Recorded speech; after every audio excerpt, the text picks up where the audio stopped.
Good morning. I want to invite you to open with me, if you would, to Genesis chapter 1, please. Genesis chapter 1.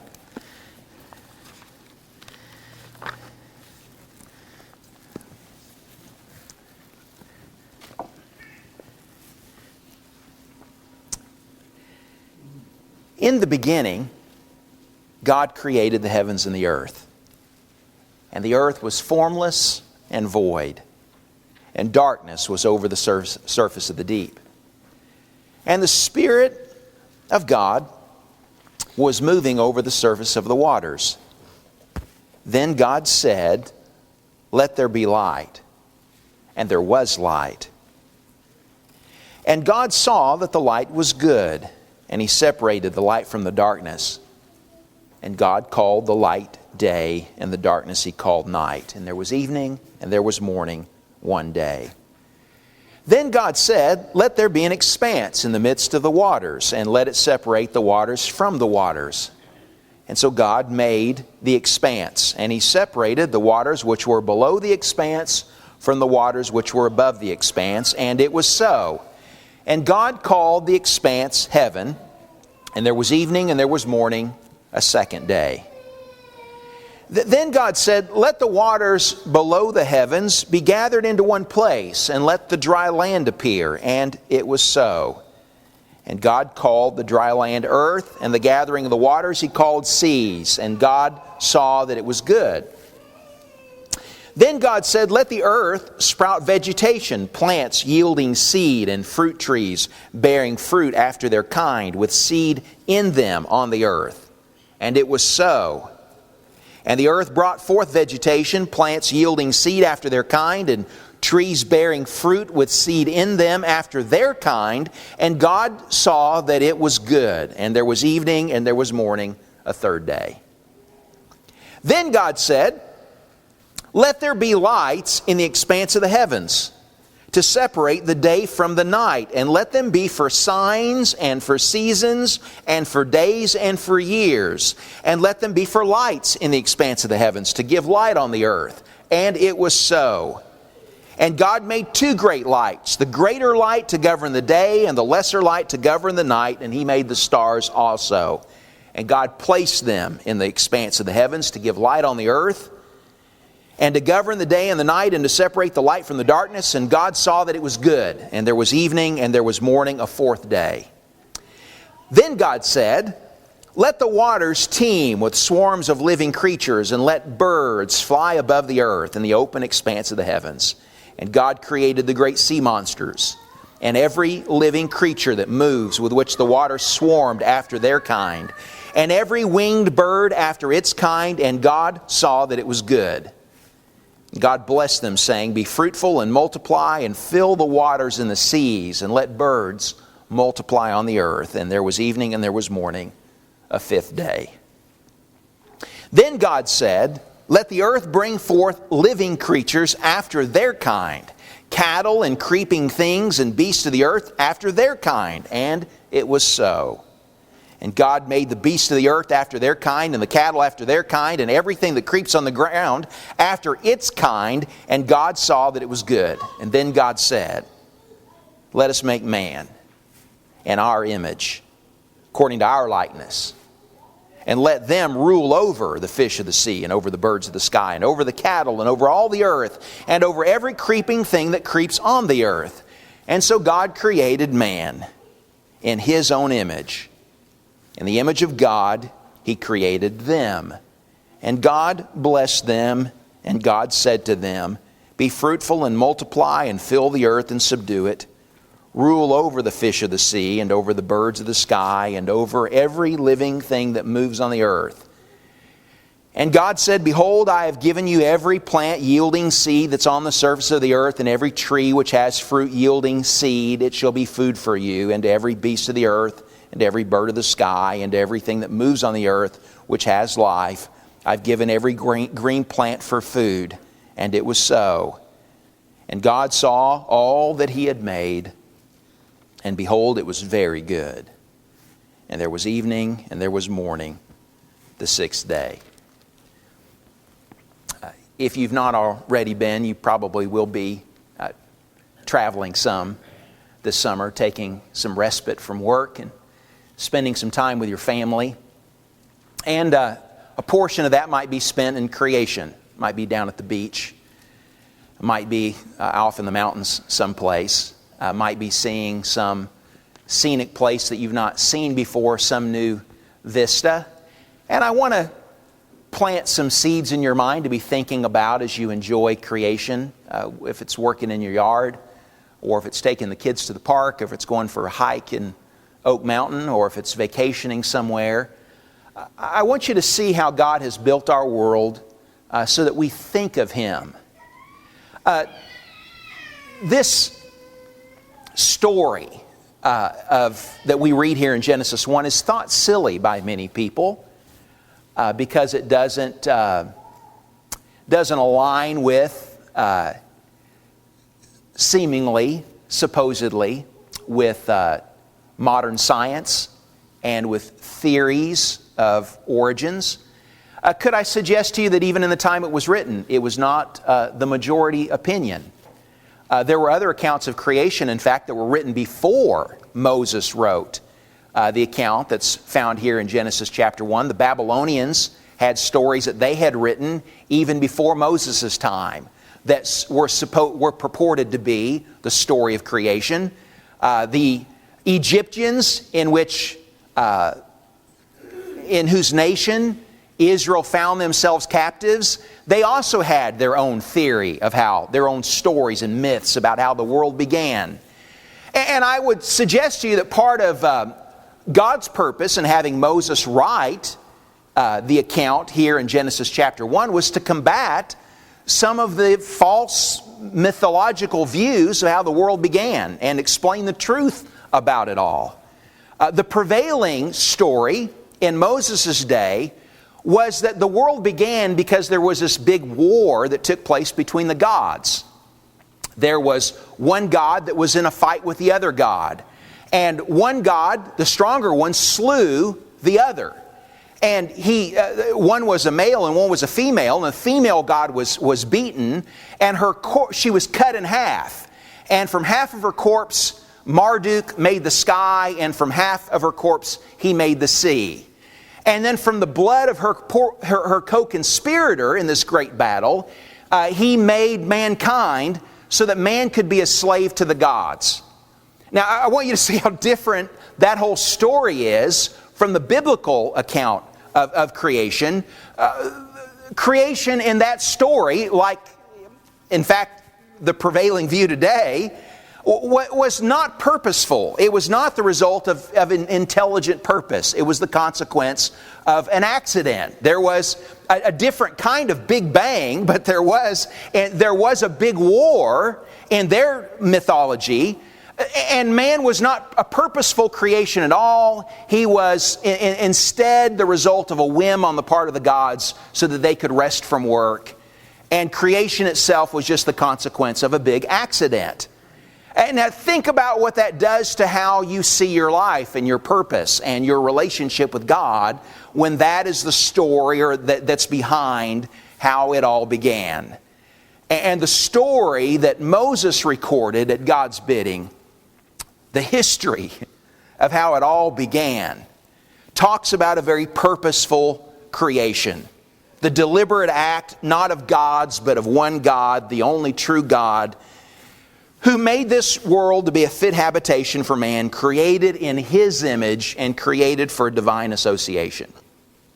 Actually, the book of Genesis tells the story of creation twice. It tells it once in chapter 1 and it tells it again in chapter 2.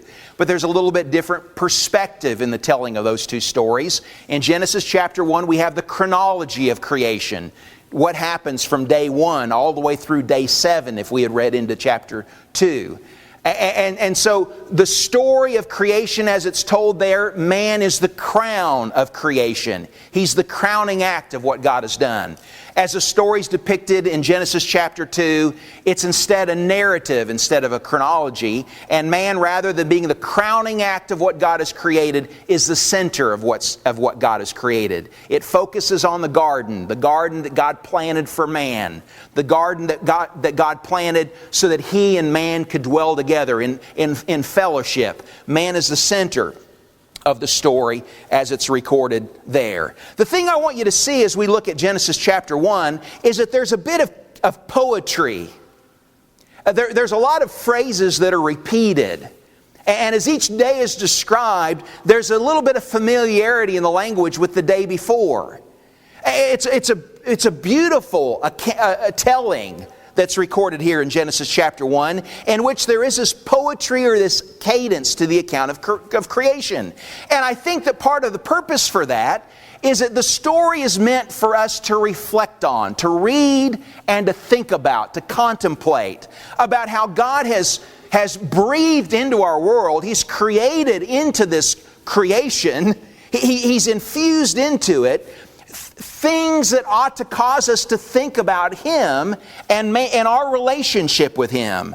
There are striking themes and patterns that are here in this text that teach us fundamental principles about man and his relationship with his Creator. And I want us to think about them a little bit today so that we'll think about them a little bit in the hereafter today. The first thing that I want you to note is the order and the symmetry that's a part of the account of creation here in Genesis chapter 1. God does everything in a very orderly and a very symmetrical kind of fashion. If you look at the end of the account, the way it's described in chapter 2, verse 1, the summary statement about what has happened days 1 through 6, it says, "Thus the heavens and the earth were completed and all their host." Creation is divided by that statement into two parts. There are the habitations that God created, the heavens and the earth, and then there are the hosts that God's created in order to occupy the habitations that He made. And now I want you to see how that plays out in the sequencing of creation. God spent the first 3 days, Sunday, Monday, Tuesday, day 1, day 2, day 3. Sunday, Monday, Tuesday, God created habitations, places to live. And then what He does in days 4, 5, and 6, Wednesday, Thursday, Friday, is He goes back and He populates those different habitations with the hosts that fit in those places that He made to live. And so if we walk through each of the days, what we find on day 1, on Sunday, is that God made the light, it says. It was darkness, and God said, "Let there be light," and God made light. He made light as a realm or as a habitation, as we're going to see in just a moment. On the second day, God separated the waters so that there were waters above and so there were waters below. He made the seas and He made the atmosphere. He made the treasures that are in the sky, where the clouds are, where the waters come from to water the earth, to give us refreshment, to give us rain and snow, and all of the different manifestations of water.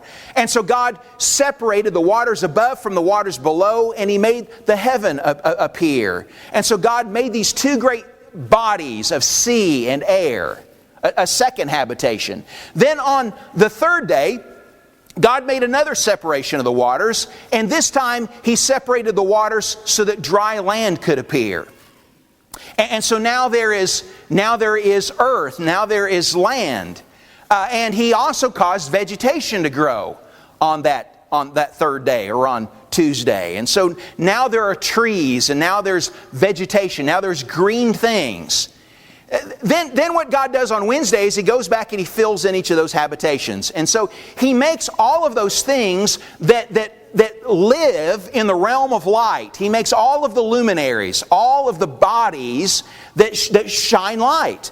And so He made two great lights in particular. He made the sun that will rule the day, and He makes the moon that will rule the night. And He makes the stars also, and He gives them purpose or design. They're going to be for signs and for seasons and for years, and so that man can tell time. We'll talk more about that in just a moment. And so He makes all those things that occupy the realm of light. On the today 5 now, God makes those hosts then that occupy the two expanses that He made, that will occupy the heavens and that will occupy the sea. And so God makes everything that has wings and everything that has fins, everything that flies in the air and everything that swims in the sea. And so God makes birds, and He makes all of the fish on day 5. And then when we come to day 6, God makes everything that's going to occupy the land and everything that's going to eat vegetation. And so He makes the living creatures. He makes the domesticated animals. He makes the wild beast. He makes the things that creep and crawl on the ground.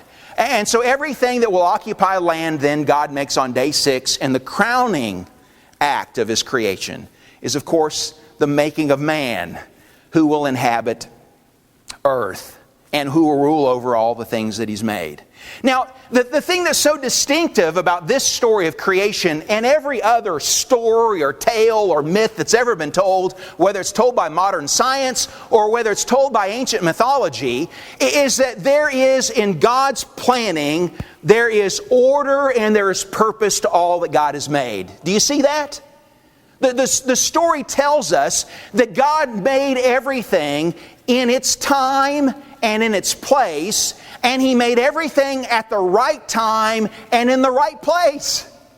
There is no accident to what God has done. There is careful design and there is careful purpose. And there's the same kind of orderly design that you would do if you were going to build something.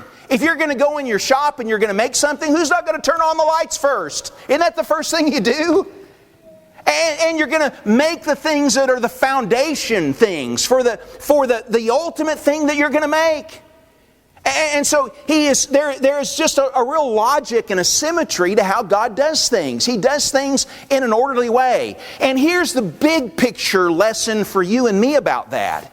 If God did that in week 1, then is God not still doing that in whatever week this is since creation? If God has done that with creation in the big way, then is God not doing that with my life and with your life?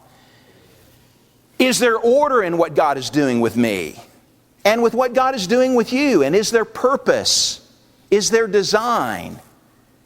Yeah, this story is intended to teach me that very fundamental lesson that God is not, He is not leaving my life and your life and our world to random chance. He is actively involved in our day-to-day affairs. And so we see that there is deliberateness, there is thoughtfulness, there's not chaotic and haphazard things, there is logic and symmetry to the march of time. And each of us has a place in it. And we learn that from this great story. Another phrase that occurs over and over again in this account that you probably have noticed as we read this morning and noticed from reading before is that there is a qualitative assessment that's made as God creates things. So one of the phrases that's frequently found in the text here is the expression, "and it was good." God made the light, we're told. In verse 4 it says, "And God saw that the light was good." And several times when God makes things, He says that it was good. In fact, there's only one day that God doesn't say it was good. Have you ever noticed that? There's one day. It's Monday. And some folks would still say Monday's not a good day. And the fact is, you'd have good Bible for that, because God didn't say that Monday was a good day. But it raises the question about what did God mean when He says that things are good? Because He says it on Sunday, He doesn't say it on Monday, but He says it twice on Tuesday, and He says it twice on Friday. And so on Tuesday He says it twice, on Friday He says it twice, all the other days except Monday He says it once. What's He mean when He says that it's good? Well, obviously we know that there is quality in the things that God has made. That when He makes light, light was exactly the way He pictured it as being. I never make something, build something where it's exactly what I want it to be. I'm a perfectionist, and it's never quite what I want it to be. Are you that way? There's always something that I just wish I could have just done it a little, but not so with God. It was exactly what He had in mind. And He didn't use His hands. He just used His speech. He spoke and it happened. And it was, as He spoke each thing, it was just the way that He pictured it as being. And there wasn't some thought that He left out, like there was something that was missing that was going to make it all not work together. No, it all did. When He spoke it, it was good. But I want to suggest that there's something more to the goodness that God sees and the satisfaction He derives from the things that He made. I believe that it doesn't just apply to the material quality of the things that He made, but the ethical purpose. And then when God is saying that something is good, this is what He means. He means that it was good for man. Now, that's the reason why I don't think He said it was good on Monday. Because on Monday was the day when He made the expanse to appear, and there were waters above and there were waters below. But you know what there is on Monday? There's not a place for us. We don't have wings. We can't live in the sky. And we don't have gills. We can't live in the sea. We need land. We need vegetation. And I think that's part of the point in the book of Revelation where it talks about there is no sea there. Is that there is in heaven, in that land, there is no uninhabitable place. Every place there is a friendly place for man to live.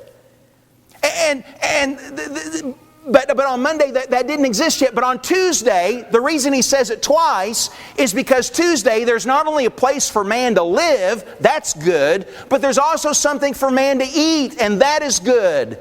So man has all that he needs, every provision that is required so that he can survive. And when he gets to Friday, God not only says that it was good when He caused the living creatures to appear, but when He makes man, He says, now it's very good. Now it's very good. Because the purpose has been realized. Now isn't that something that when we see a picture, we see into the heart of God so that we know what God calls good, and we know why He calls it good. It's because it's good for us. God is always thinking of us. He's always thinking about what we need. He's thinking about what we require. And He is providing that so that we will trust that He has His best interest at our heart at all times. Could I say that there's a moral lesson in that for us who are created in His image? If it's not a good day for God, when it doesn't provide something for us, then shouldn't that define what a good day is for me? I mean, what do you mean when I ask you how's your day and you say it was good? What do you mean by that? Tell you what I usually mean when someone asks me if I've had a good day or a good week, is I usually mean it was good for me. I mean that, the weather was what I wanted it to be. Things went my way. I didn't have any problems. There were no obstacles in my path. And so a good day is when I feel good, when things are going my way. That's not the way God defined what was good. What made it good for Him was His thinking about us. And a good way for me to practice the habit of what makes things a good day is when my day is filled with doing good for others. Wouldn't that change the perspective? I so can't control the things that happen to me, but I can control the things that I do. And so there is in every day the potential to make it something good, because I can choose what I'll be active in doing that day. And so I learn a great lesson from the Creator about how to make a day a good day, because He made His days good as He filled them up with the things that He did in that first week. I want you to notice another pattern in the text here. Things are always arranged in threes in Genesis chapter 1. They're always in groups of threes. If you read every day, you'll see that pattern emerge. And usually, the threes are going in an escalating fashion. They're either going up or they're coming down. And so it's either showing something about from the least to the greatest or from the greatest to the least. And that happens over and over again in the text. For instance, there are 3 habitations, and there are 3 hosts of creatures to occupy them. And there again it's going in an ascending order, with man being the climax. There are 3 purposes that are given for the light. They are to separate day and night. They are for signs and seasons and days and years. And they're to give light on the earth. So they're for separation, they're for the purpose of telling time, and they're to give light. There are 3 charges that are given to man. He's told to be fruitful and multiply. He's told to fill the earth and to subdue it. And then to rule over the fish of the sea and the birds of the sky and over every living thing that moves on the earth. Vegetation is described from the ground up. Grass, crops, trees, luminaries. From the greatest to the lesser. Sun, moon, stars. The occupants of sky and sea, from the depths to the heights. There are the sea monsters. Then there are all creatures that swarm in the waters. And then there are the birds that fly in the air. And as all of these trilogies are described, man is the climax of it all. The place for man and the creation of man. The thing I want you to see in those threes, those trilogies as they occur in the text, is that there is both harmony and there is progress in the arrangements of God. Not only is His world that He's made beautiful and complete, but it has utility as well. Time and history, they have a destination. Things are moving somewhere. They're not just stagnant. They're not just static. God is taking time and history and man. He's taking us somewhere. There's a destination in mind.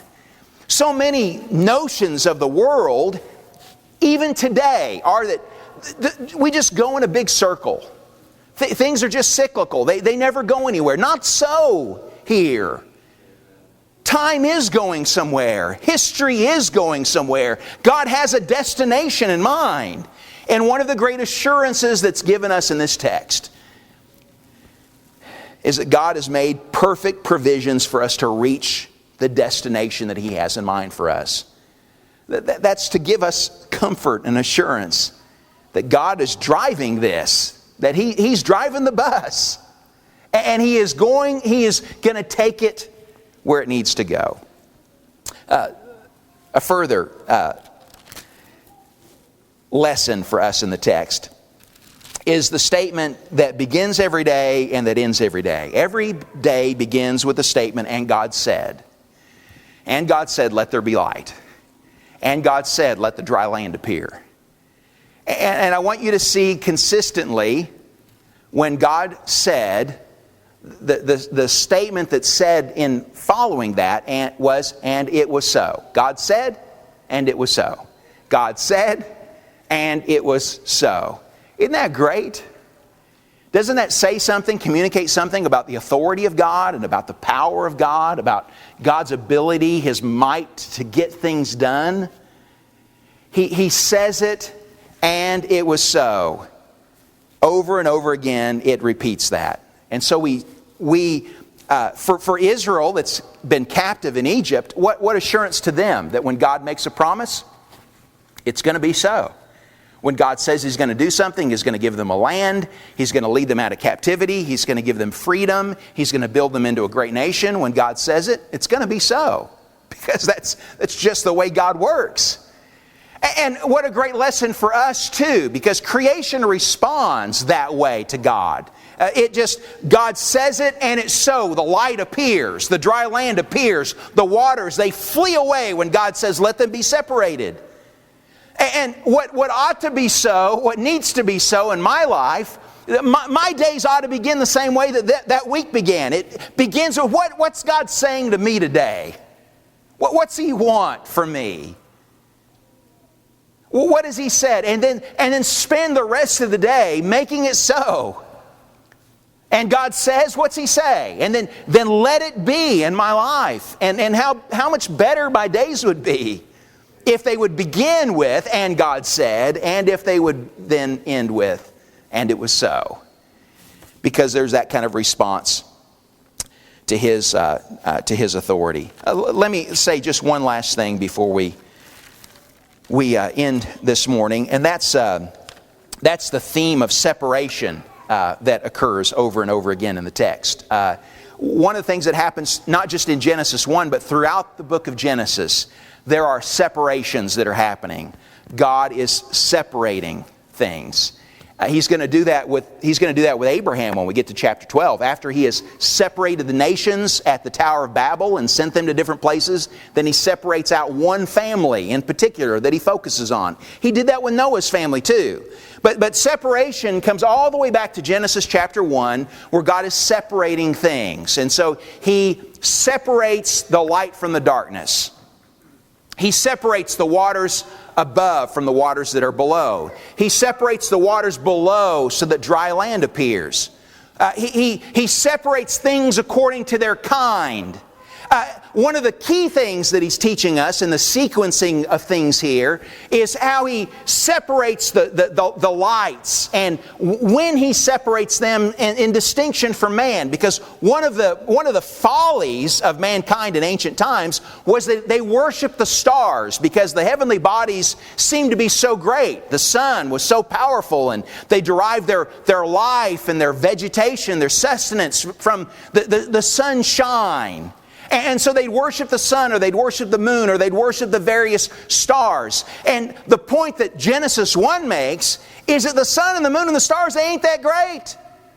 That they were not made to be superior to man. They were made to be inferior to man. And how foolish man is when he bows down to something that God created to be His servant. The sun is there so you can keep time. It's there to minister to you. The moon is there to minister to you. The stars are there so that you can tell what the seasons are, and that you can find your direction, and so that you can have light. And so He separates things so that we can learn some lessons like that. God's made boundaries in our world. He's made boundaries like light and darkness, and He's made boundaries like separating the waters, and He's made boundaries like making a place for dry land to appear. And the lesson that we learn in Genesis 1 that's so critical, because God is going to start making some moral boundaries. He's going to say, y'all can eat every tree, but that one over there, don't eat that tree. He's going to make a moral boundary, and He's going to continue to do that. But the lesson we learn in Genesis 1 about God's separations, or about God's boundaries, is that anytime God makes a boundary, it's because it's good for me. God only makes boundaries that are in our best interest. And if He has separated something, He's done it by His design for some good purpose. And I need to learn to trust Him in His boundaries. When He says, don't eat that, don't touch that, don't look at that, don't think about that, it's because my heart is going to be in a bad place if I don't appreciate and observe the boundary that He's given. God's boundaries are always the wisest. They're always the best. They're always designed with our good and our well-being at heart. There's one separation that God didn't design that was the consequence of our action. It's our separation from Him. The reason why God made every other boundary was so that we would not let things separate us from Him. So that we would not let things get in the way. But we introduced the boundary of sin. As Flynn so well said at the table this morning, God made one of the most hurtful separations for Him personally in order to bridge the separation between us and Him. It's when He chose to be separated from His Son. Cleaving the waters, cleaving light and darkness, cleaving the water so that dry land could appear, was nothing like God being cleaved, being separated from Jesus, so that we would be separated from Him no more. And in the story of creation, we see this quest that God has so that we would not be apart from Him, but so that we would be drawn to Him. And He's built our world with that very purpose in mind. I hope that as you think about the text and as you read it more and as you look at our world, that you'll see those lessons that God has inspired in creation itself, so that we give thought to our great and holy and matchless God, who cares so much for us that He's woven His care, His interest, His thoughts about us into the very fabric of our world, so that we'll be conscious of Him, so that we'll be holy before Him, so that we'll crave a relationship with Him the way He craves one with us. Won't you come to Jesus this morning if that's your need this hour? Won't you get rid of the breach between you and Him? And won't you be near Him the way He wants you to be? Won't you let us help you with that? Pray with you for that. Baptize you if that's your need. Let us serve you and let God serve you, especially in whatever need you have this hour as together we stand as we sing.